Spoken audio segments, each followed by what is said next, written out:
Mr. Samayo? Very good. Good afternoon. I'm Jill Tarr, Treasury Manager, and I'm here to present the June 30th, 2010 report on the city's investment portfolio and the fiscal agent report. As a quarter-end report, I'll briefly discuss some key economic events and then turn to the city's activity over the quarter. The economy experienced a slowdown during the quarter due to continued concerns over the $1.75 billion federal budget deficit, as well as the European debt crisis, and some minor concerns over the cooling of the Chinese economy. All financial markets lost the momentum gained over the last 12 months. The Dow Jones Industrial Average was down almost 10%. The S&P 500 was down 11.4%, and the NASDAQ measure was down 12%. So that's significant declines in the financial markets. CPI, which is a general measure of inflation showing the average change in prices in goods and services purchased by households, declined slightly at 0.1% due to declines in the energy and food sectors. This marks the third monthly decline, sparking some minor concerns over deflation that our economy could be heading that way. Unemployment remained at high levels during the quarter at 9.5%. This was down slightly from the highs of 9.7 that we had seen for the past few months, but most analysts believe this is due to discouraged workers leaving the ranks of unemployment looking for work. The Federal Reserve Bank left the federal funds rates unchanged at the historically low target range of 0 to 0.25%, and economists remain divided on exactly when they expect the Fed to increase rates, but they expect not until, most believe not until the fourth quarter of of calendar year 2011. I'd like to go to the first slide, which is a table from the agenda report. Top of page 2 shows the Treasury yields over the quarter, and as you can see in the far right column, the Treasury yields steadily declined. The 1-year Treasury note was down 8 basis points. The 10-year Treasury note down near the bottom was down 89 basis points. But as you can see at the June 30th column, the Treasury yield curve still remains quite steep.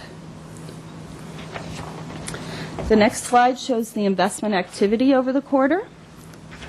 And this is taken from the bottom of page 2 of the agenda report.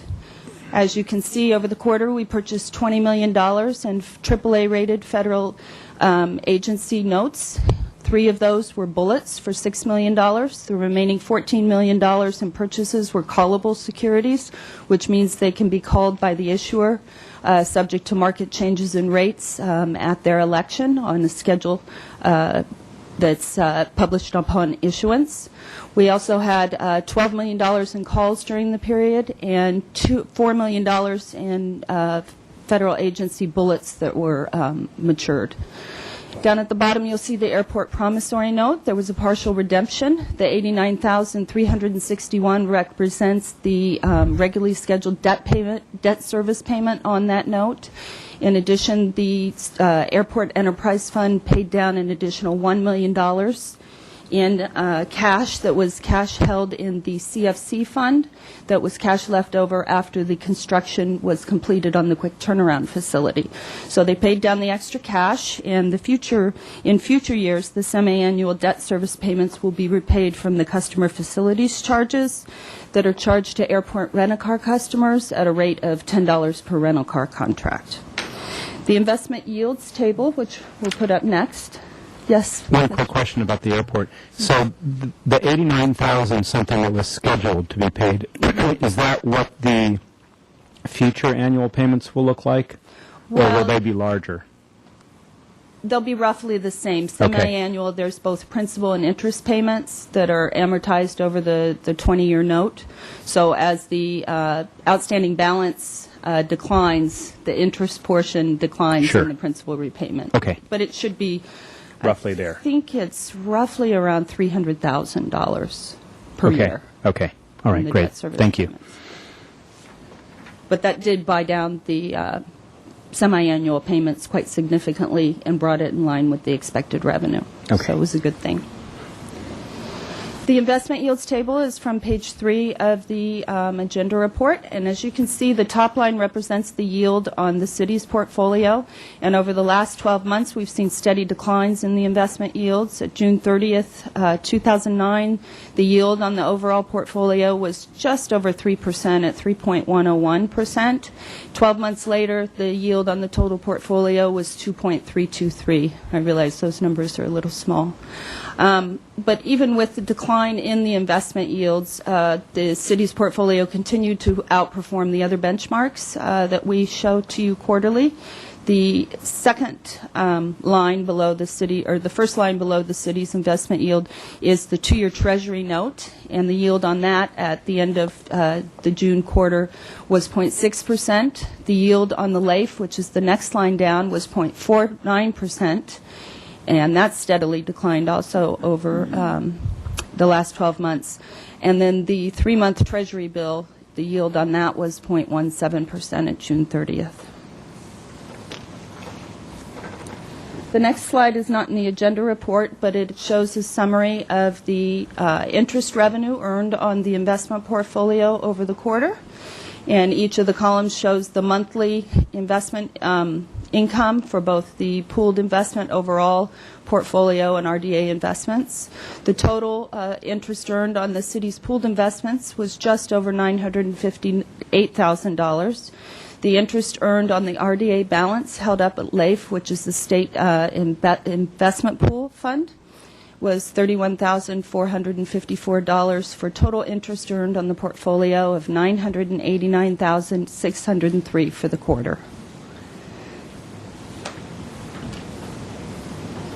The next slide we'll put up will be the last one, and we'll focus in on the bottom of that slide, Bob, which shows the ending balance of cash and investments as of June 30th. As you can see, total cash and investments in the city's portfolio totaled $166.7 million for the quarter. That consisted of $21 million in the city LAIF account, $27 million in the city LAIF account, $21.5 million in the RDA LAIF account for an overall LAIF balance of $48.5 million. The portfolio held 2 certificates of deposit from Montecito Bank and Trust at $4 million. Federal agency issues totaled $100.9 million. And corporate medium-term notes, there are 3 of them in the portfolio, and the total on those just over $6 million. The balance after the additional principal repayment on the airport promissory note is $6,124,300, and that is on an original loan issuance of $7.3 million. So they've made significant progress in paying that down. And then the balance held in the Santa Barbara Bank and Trust money market account for daily operations totaled just over $1.1 million. The yield to maturity on the overall portfolio, as mentioned before, is 2.323%, and the average days to maturity on the securities held on the portfolio is 842 days, which is roughly about 2.2 years, well within that 1 to 5 year maximum that we can invest. So that concludes my report, and I'd be happy to answer any questions.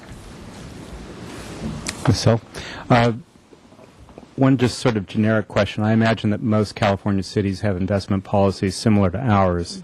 Do we ever compare the performance of our investment portfolio with other comparable cities?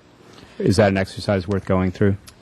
Typically, cities don't do that because each city will have different cash flow needs, and while we all meet the highest standard of safety with preservation of the principal of the portfolio at the forefront of everything, each agency has different liquidity needs for the operations. And so the more immediate the cash needs, the shorter you're going to go for on the portfolio, and the lower. So it's an exercise, you can do it, but it doesn't really mean any terms in practicality, because that doesn't give you a measure of suitable investments for your for your city compared to what might be a suitable investment for another city. Does that make sense? Okay, sure.